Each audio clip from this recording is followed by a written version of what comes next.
The Galactic Council's war fleet hung in space like a constellation of metal predators. 500 vessels from 17 species formed a blockade around the disputed Proxima system. Admiral Krell of the Vorten Empire watched the scanners with 6 eyes narrowed in contempt.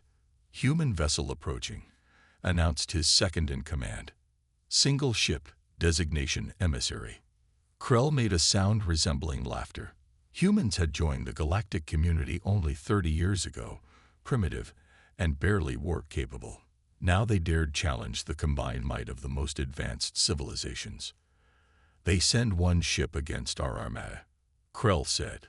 "This is either supreme arrogance or profound stupidity." The holographic display showed the human vessel, sleek, gleaming, and unarmed.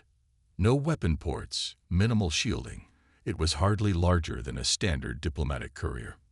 "Orders, Admiral," asked his weapons officer. "Let them approach. I'm curious what game they're playing." The human ship decelerated smoothly, broadcasting on all standard frequencies. "This is Captain Marcus Reed of Earth Vessel Emissary requesting communication with Fleet Command." Krell allowed the transmission. A human male appeared on screen. Dark-skinned, silver at his temples, calm eyes that betrayed no fear. "Admiral Krell, I presume," said Reed.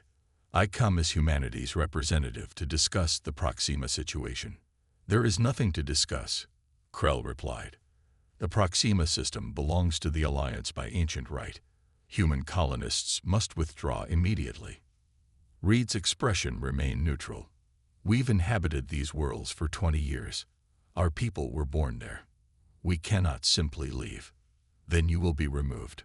Before you make that decision, Admiral, I request one courtesy.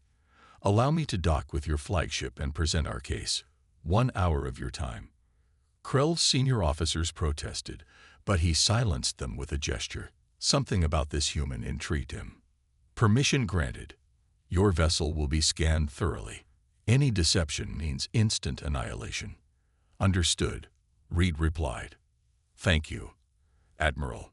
As the emissary approached the docking bay, Krell's tactical officer reported, "Scans show minimal crew, no conventional weapons. But there's something odd about their propulsion system." "Explain." "Energy readings are inconsistent with standard warp technology. Could be a new drive type." Krell dismissed the concern. Humans were resourceful but technologically inferior. Whatever innovations they'd made couldn't possibly threaten his fleet. When Captain Reed boarded the flagship, he carried only a small case. The Vorten guards escorted him to the command deck where Krell waited, towering 3 meters tall, exoskeleton gleaming. "You have 1 hour," Krell said. "Waste my time, and your colonists will suffer for it." Reed opened his case and removed a small holographic projector. "I'm not here to negotiate withdrawal, Admiral. I'm here to explain why attacking Proxima would be your final mistake. You threaten us. With what force?" Krell gestured to the viewport where the lonely emissary floated, dwarfed by warships. "Not with force," Reed said, activating the projector. A complex diagram appeared, schematics for the emissary's engine system. "This is why I came in person. This information is too sensitive to transmit. What you're looking at is humanity's quantum displacement drive."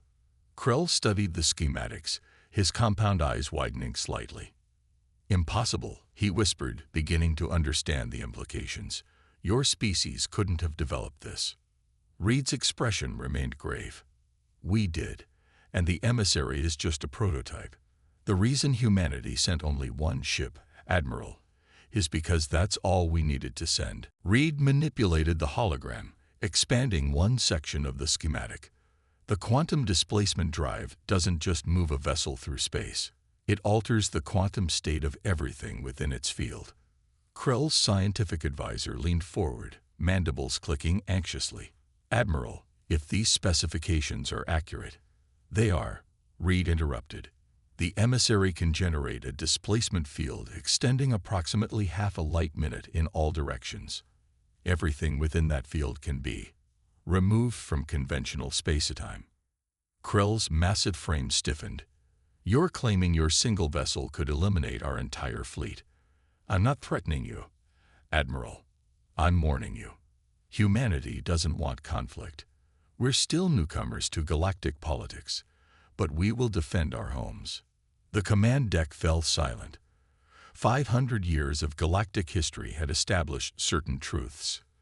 New species were subjugated until they proved themselves. Technological development followed predictable patterns, and humans were an unremarkable species barely worth monitoring. All those assumptions were now in question. Why reveal this capability? Krell finally asked. Strategic advantage lies in secrecy. Reed nodded. Normally, yes, but we calculated that demonstrating our technology now would prevent needless bloodshed. The Proxima colonists stay, Admiral. The question is whether your fleet leaves peacefully or not at all.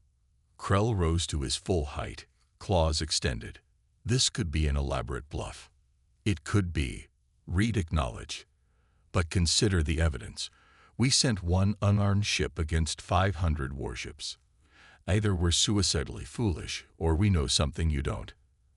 An aide approached Krell, whispering urgently. Scans of the emissary had detected unusual quantum fluctuations consistent with Reed's claims. If this technology exists, Krell said, why haven't you dominated the galaxy already? Reed's expression softened. Because that's not who we are. Humanity spent millennia fighting amongst ourselves before reaching the stars. We learned that power without restraint leads only to destruction. He adjusted the hologram again, revealing another diagram. This is a proposal for a joint research initiative. We're willing to share aspects of our quantum technology with the Alliance in exchange for recognition of our sovereignty over Proxima. Krell studied the human with renewed interest. Most species, upon developing superior technology, immediately leveraged it for territorial expansion. Your offer is unexpected. We believe cooperation benefits everyone. War benefits no one. His strategic officer approached Krell, speaking softly. Our analysts confirm the technology is theoretically viable. If they've solved the quantum coherence problem. Krell raised a claw for silence. Captain Reed, I require proof. A demonstration of this capability. Reed hesitated. A full demonstration would be catastrophic, but we can provide a limited example. He activated his communication device. Emissary, execute Protocol Omega-3. On the view screens, the human vessel pulsed with blue light. Then, without warning, an unmanned drone ship from Krell's own fleet, positioned 1,000 kilometers away, simply vanished. Gasps and curses echoed across the command deck. The drone hadn't exploded or been destroyed. It had ceased to exist in observable space. The drone has been displaced 1 minute into the future, Reed explained. It will reappear shortly. Precisely 60 seconds later, the drone reappeared exactly where it had been. Krell's compound eyes fixed on Reed. You've made your point, human. Reed manipulated the hologram, expanding one section of the schematic.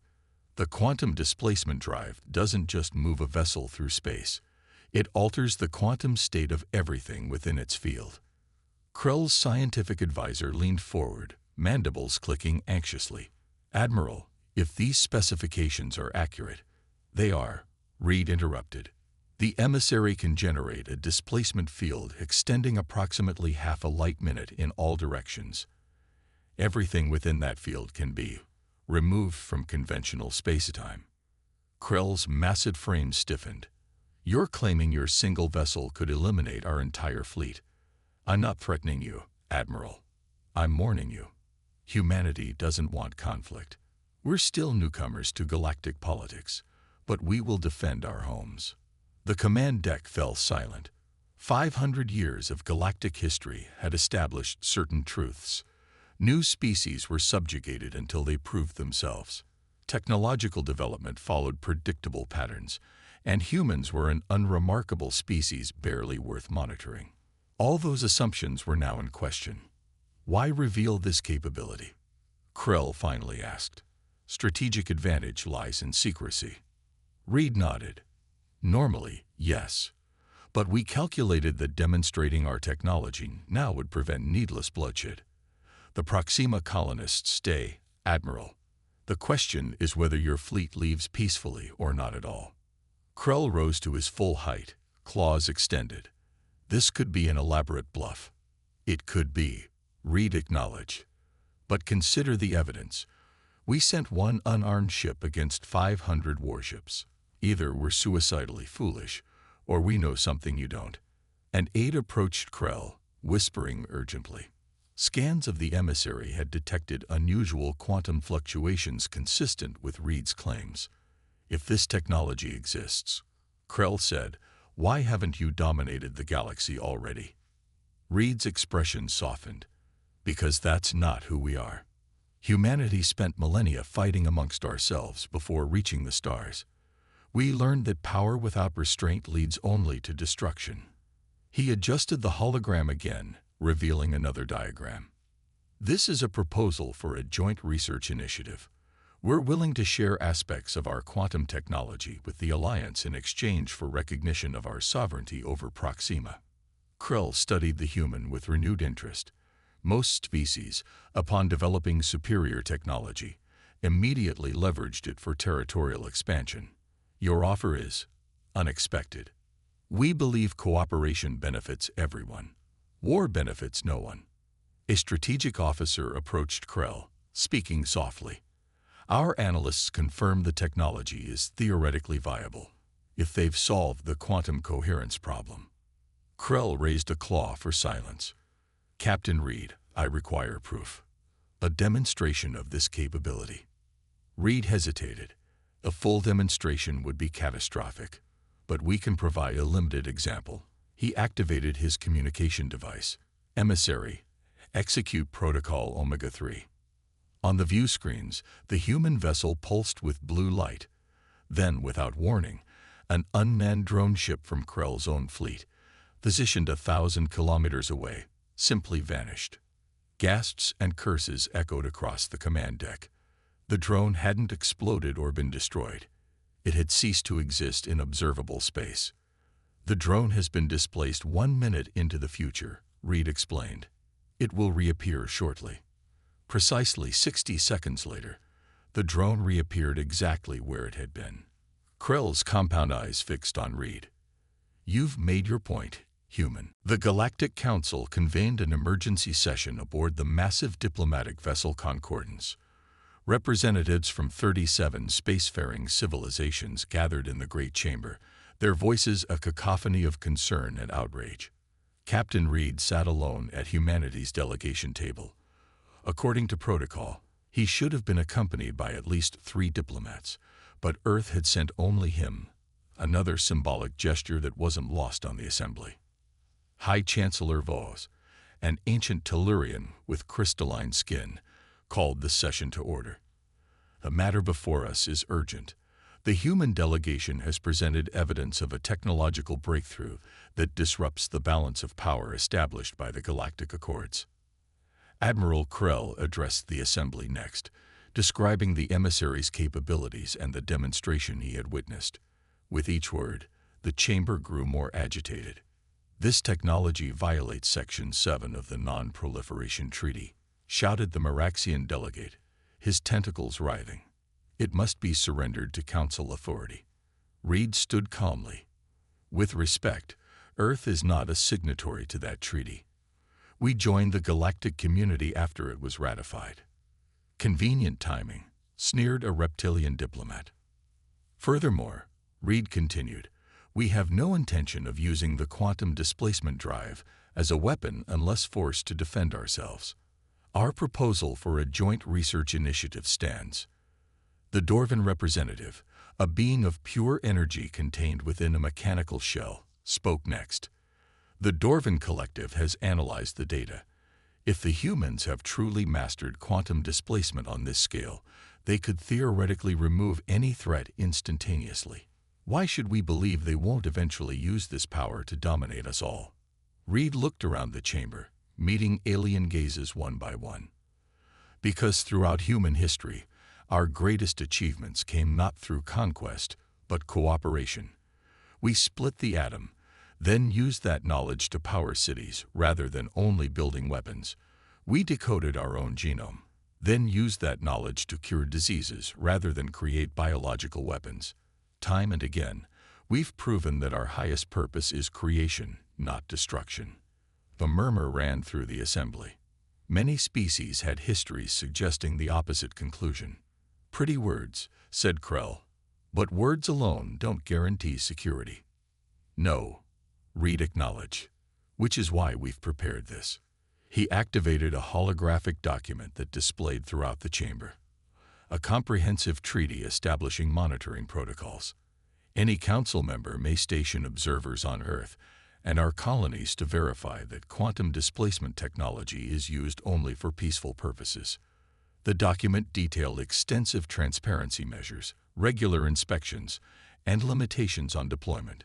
It would place significant restrictions on humanity's freedom of action, restrictions no dominant power would normally accept. Chancellor Vos studied the proposal with evident surprise. These terms are remarkably conciliatory. Because we have no interest in galactic domination, Reed said.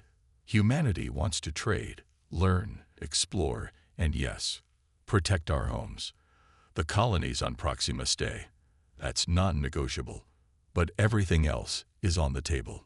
The Arcturian delegate, noted for her diplomatic skill, spoke carefully. If the humans truly wish to conquer, they would not reveal their advantage, nor accept such restrictions. Logic suggests they are sincere, or executing an elaborate deception, countered another voice. Reed sighed. There's an old human saying, actions speak louder than words. Judge us by what we do. We came to you openly. We demonstrated our capability without harming anyone. We're proposing unprecedented transparency. What more can we offer as proof of our intentions? A thoughtful silence fell over the chamber. Perhaps, said Chancellor Vos, we should consider the humans' historical record since joining our community. Have they engaged in aggressive expansion, military buildup, territorial disputes? The Council's historian, a long-lived mnemonic, answered, no. Human expansion has been methodical and confined to unclaimed systems. The Proxima situation is their first territorial dispute, and yet they developed this technology in secret, Krell noted. As would any prudent species surrounded by more powerful neighbors, Reed replied. But now we're choosing transparency over secrecy, peace over power. 3 days of intense negotiation followed. Captain Reed barely slept, moving from one meeting to another as various factions within the council pressed for advantages or reassurances. The emissary remained docked at the Concordance, subjected to continuous scans. Scientists from a dozen worlds analyzed its quantum displacement drive, confirming its capabilities while marveling at human ingenuity. In his private quarters, Reed reviewed the latest treaty draft. The terms had evolved significantly from humanity's initial proposal. Some changes strengthened oversight protocols, others provided additional guarantees for human sovereignty.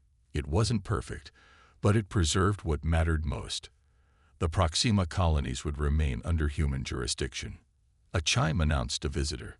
Reed was surprised to see Admiral Krell's massive form filling the doorway. May I enter?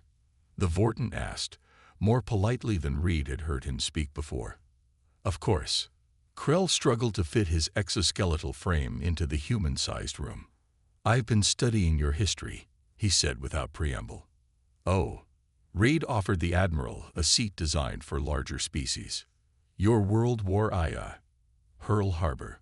The Japanese launched a surprise attack against a superior force, believing it would secure their dominance. Krell's compound eyes fixed on Reed. Instead, it awakened a sleeping giant and filled him with terrible resolve. These were the words of your Japanese Admiral Yamamoto. Reed nodded, understanding dawning. You see parallels. The Council has long viewed humanity as a minor power. Had we attacked Proxima, would Earth have responded as your America did, with overwhelming force? Reed considered his answer carefully. We would have defended ourselves, but humanity has evolved since that time. We understand the cost of total war. Yet you developed the quantum displacement drive.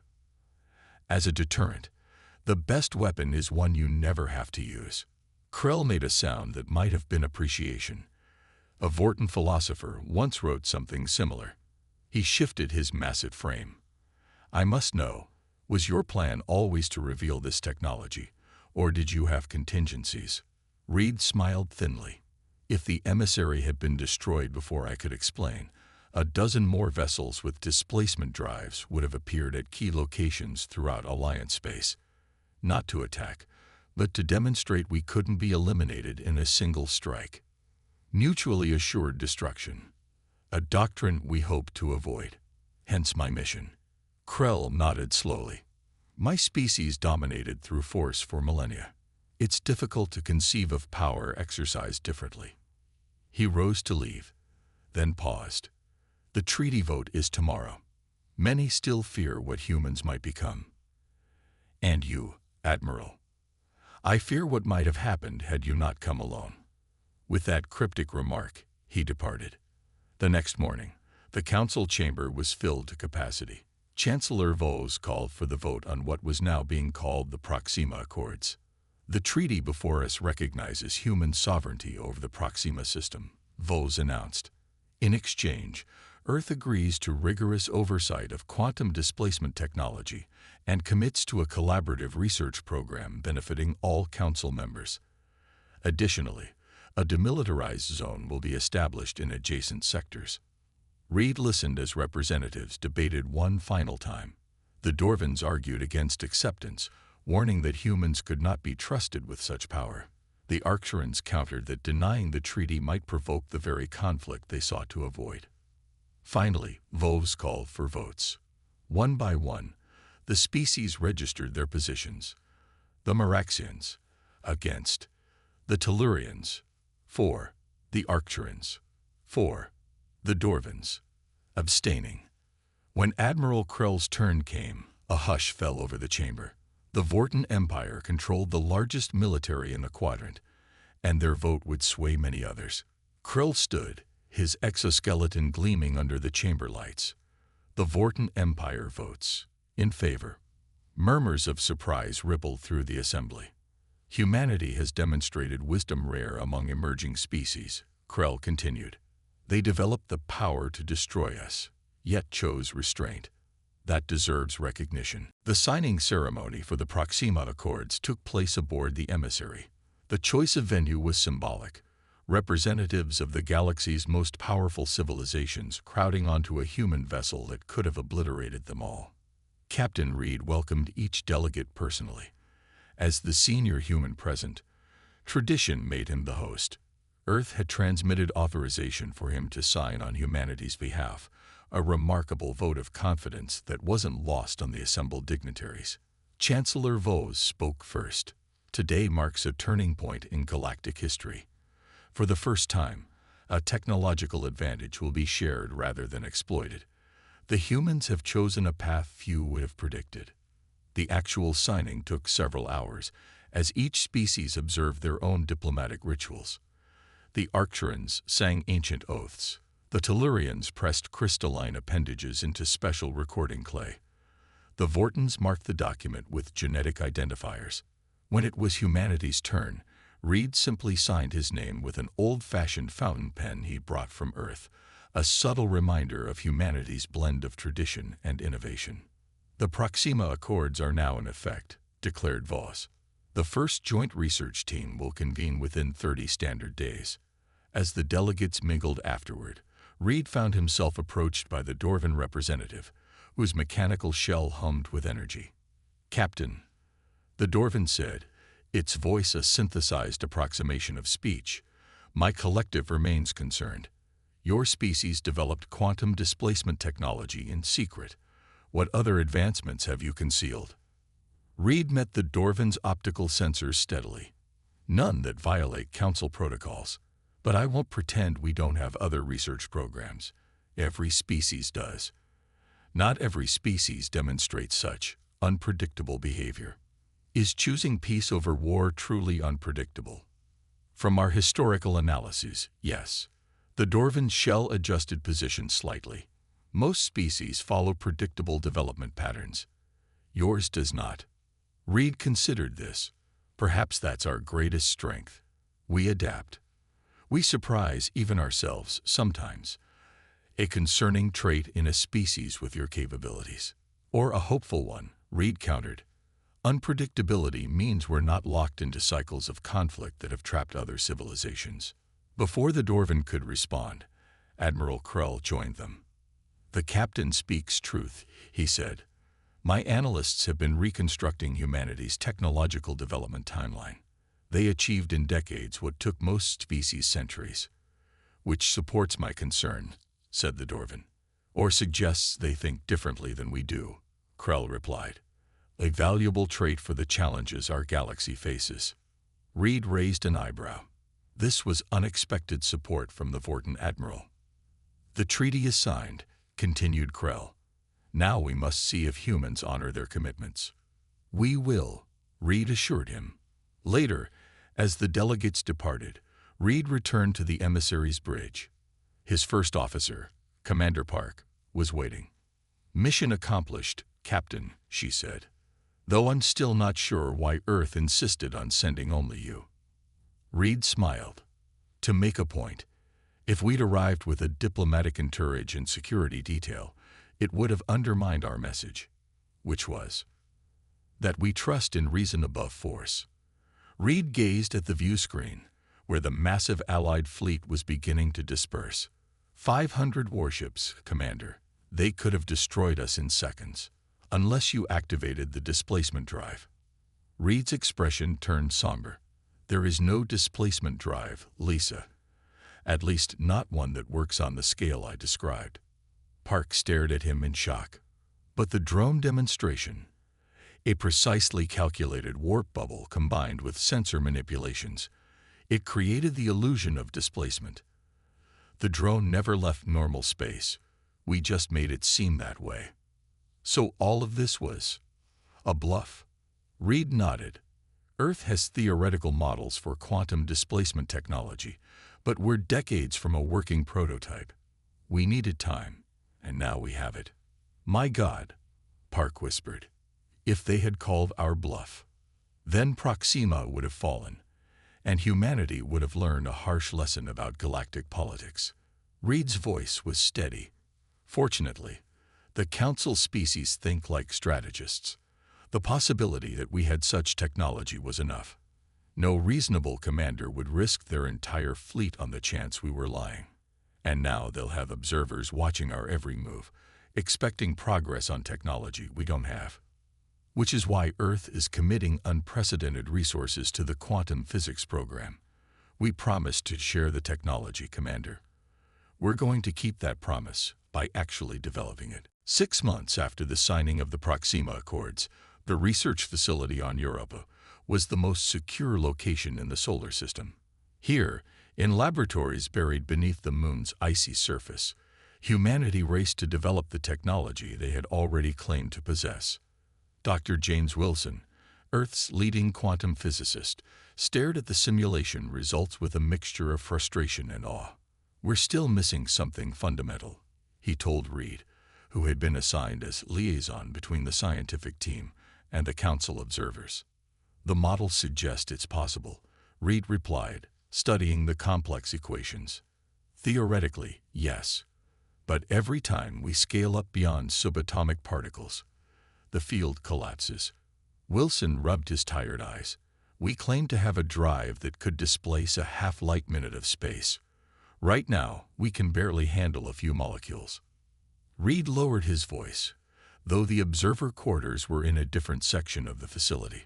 "We bought time for humanity, Doctor. Now we need to use it wisely. By delivering the impossible. By solving problems we already know have solutions. The displacement effect works on quantum particles. That proves the fundamental principle is sound." Wilson nodded reluctantly. "True, but the energy requirements increase exponentially with scale. To displace even a small spacecraft would require—" An alarm interrupted him.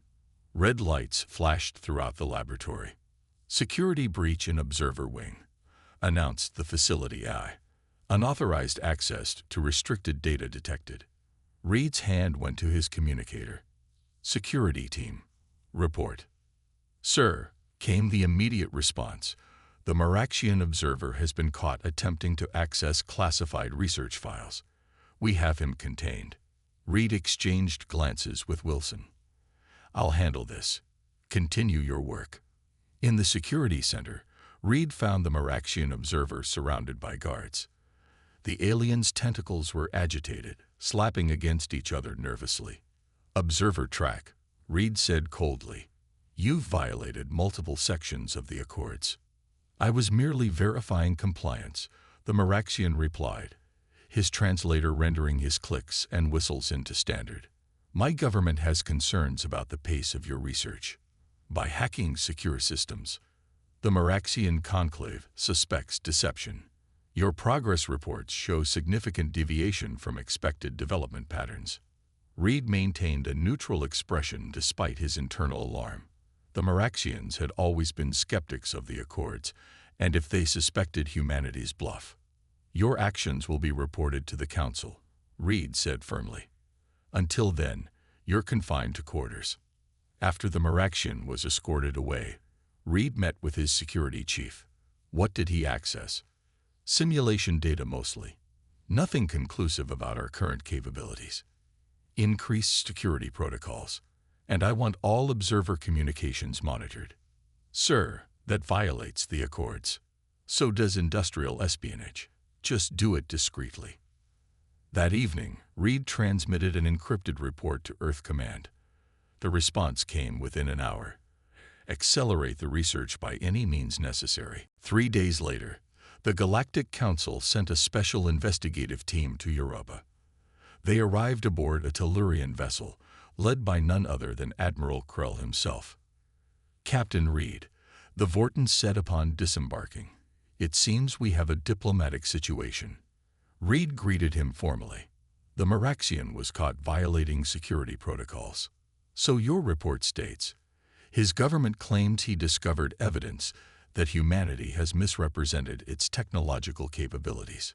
Reed's heart raced, but his expression remained calm. That's absurd. Our research continues according to the agreed timeline.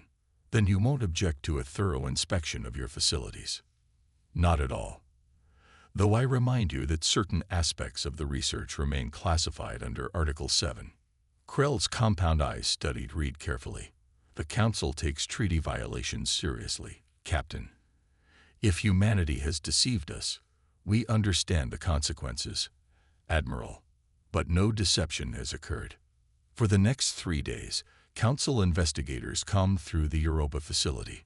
Reed worked with Dr. Wilson to present their research in the most favorable light, emphasizing successful small-scale experiments while explaining technical challenges as expected hurdles rather than fundamental limitations. On the final day, Krell requested a private meeting with Reed in the facility's observation dome, with its spectacular view of Jupiter filling the sky. Your scientists are brilliant, Krell began. Their theoretical understanding of quantum displacement is impressive. Thank you, Admiral. But they are nowhere near producing a functional drive on the scale you demonstrated 6 months ago. Reed felt ice form in his stomach. The research is proceeding. Krell raised a massive claw. Please, Captain, no more deceptions between us. For a long moment, Reed said nothing, weighing his options. Finally, he spoke quietly. What happens now? That depends. Krell moved closer to the dome, gazing out at Jupiter. The Maraxians and Dorvans want the Accords dissolved immediately. They call for sanctions against Earth for diplomatic fraud. And you, Admiral. I find myself in an unexpected position. 6 months ago, you bluffed my fleet into retreat. Now I must decide whether to expose that bluff or protect it. Reed was stunned. You knew? Not initially, but I suspected after analyzing the drone demonstration more carefully. The quantum fluctuations were too convenient, too precisely what we expected to see. Why didn't you say anything? Krell turned back to face him. Because, Captain Reed, You accomplished something remarkable that day. Without firing a shot, without possessing the weapon you claimed, you prevented a war. You secured peace for your colonies. The Vorten made a sound like distant thunder, a laugh. In 5 centuries of military service, I've never seen such audacity. What will you tell the council? Reed asked, struggling to process this unexpected turn. Krell's massive form shifted slightly. My official report will confirm that human research proceeds as expected, with typical development challenges. I will recommend continued cooperation under the Accords, even knowing we misrepresented our capabilities. Especially knowing that. Krell's compound eyes glinted. Do you understand what humanity actually achieved, Captain? Not merely a technological breakthrough, but a diplomatic one. You transformed perceived power into actual power. Few species grasp that distinction. Reed frowned. I'm not sure I follow. The quantum displacement drive doesn't exist, yet you've secured all the benefits it would have provided. The Proxima colonies are safe. Earth has gained technological partnerships with advanced species, and most remarkably, you've done this while committing to peace rather than dominance. We meant what we said about our intentions, Reed replied, if not about our capabilities. Precisely. And that is the insight my species missed for millennia. True power isn't measured in weapons, but in influence, the ability to shape events without firing a shot. Krell made a gesture of respect. You've given the Vorten Empire much to consider. The next morning, the council delegation departed. Their official report, released a week later, noted minor concerns but recommended continuation of the Accords. The Maraxian objections were noted but overruled. 6 months turned into a year, then 2. The research on Europa advanced steadily, though not at the pace originally implied. Council observers came and went, filing regular reports on humanity's progress. Then, 2 years and 3 months after the signing of the Accords, Dr. Wilson summoned Reed to a secure testing chamber deep beneath Europa's ice. We've had a breakthrough, the scientist said, unable to contain his excitement. Not quantum displacement exactly, but something adjacent. Reed watched as technicians prepared a small device, hardly larger than a coffee cup, in the center of the chamber. Behind shielded glass, Wilson activated the equipment. The device glowed briefly, then seemed to blur at the edges. A moment later, it vanished completely. Where did it go? Reed asked. Nowhere, Wilson replied, grinning. And everywhere. We've created a localized phase shift. The device still occupies the same physical location, but it's vibrating at a quantum frequency outside normal detection parameters. It's invisible. More than that, it's intangible. You could walk right through its location and never know it was there. And here's the best part. Wilson pressed another control, and the device reappeared. Perfect reintegration. No energy loss. Reed stared at the innocuous device. Can this be scaled up? We believe so. The power requirements are significant but manageable. Within a year, we could potentially phase shift an entire vessel. Not quite quantum displacement. No, Wilson agreed, but arguably more useful. A phase-shifted ship would be completely undetectable and immune to conventional weapons. Perfect for exploration or defense. Reed felt a weight lift from his shoulders. So we'll deliver something of value to the Council after all. Something revolutionary, Wilson corrected. Just not what we originally claimed. 3 months later, Captain Reed stood before the Galactic Council once more. This time, he wasn't alone. Dr. Wilson and a team of scientists accompanied him, along with diplomats from Earth. Representatives of the Council, Reed began. Humanity thanks you for your patience during our research phase. Today, we're prepared to demonstrate the first practical application of quantum phase technology. Murmurs spread through the chamber. Chancellor Vos leaned forward. This is not the quantum displacement drive described in the original Accords. No, Reed acknowledged. Our research took us in an unexpected direction. We believe the technology we've developed offers even greater opportunities for peaceful advancement. The demonstration that followed left the Council in stunned silence. A small probe, visible to all, suddenly phased out of normal space, becoming completely undetectable to even the most advanced sensors. When it reappeared minutes later, carrying sensor readings from within the heart of a nearby star, the implications became clear. Exploration of environments previously considered too hostile for any vessel. Undetectable observation platforms. Perfect defensive capabilities without offensive applications. Admiral Krell approached Reed after the presentation. Once again, humanity surprises us. This technology isn't what you promised. It's better. We got lucky, Reed admitted. The theoretical work on displacement led us here. Not luck, Krell said. Adaptability. The very trait that concerned the Dorvan now proves your greatest strength. The Vorten extended a massive claw in the human gesture of a handshake. The Proxima Accords will be remembered as the beginning of a new era in galactic relations. As Reed clasped the alien's claw, he reflected on the journey. A lone vessel sent against a war fleet, a bluff that secured peace, and now, an unexpected discovery that would transform interstellar travel. There's an old saying on Earth, Reed told Krell, sometimes the best way to predict the future is to create it. Your species has a gift for such sayings, the Admiral replied. And it seems, for making them come true. From the viewport, they could see the emissary docked alongside vessels from a dozen worlds. Once a symbol of humanity's audacity, it now represented something greater, the power of cooperation born from mutual respect. The war fleet that had once waited to strike now gathered to build something new, all because humanity had dared to send a lone vessel carrying nothing but hope and an outrageous bluff, a bluff that had changed the galaxy forever.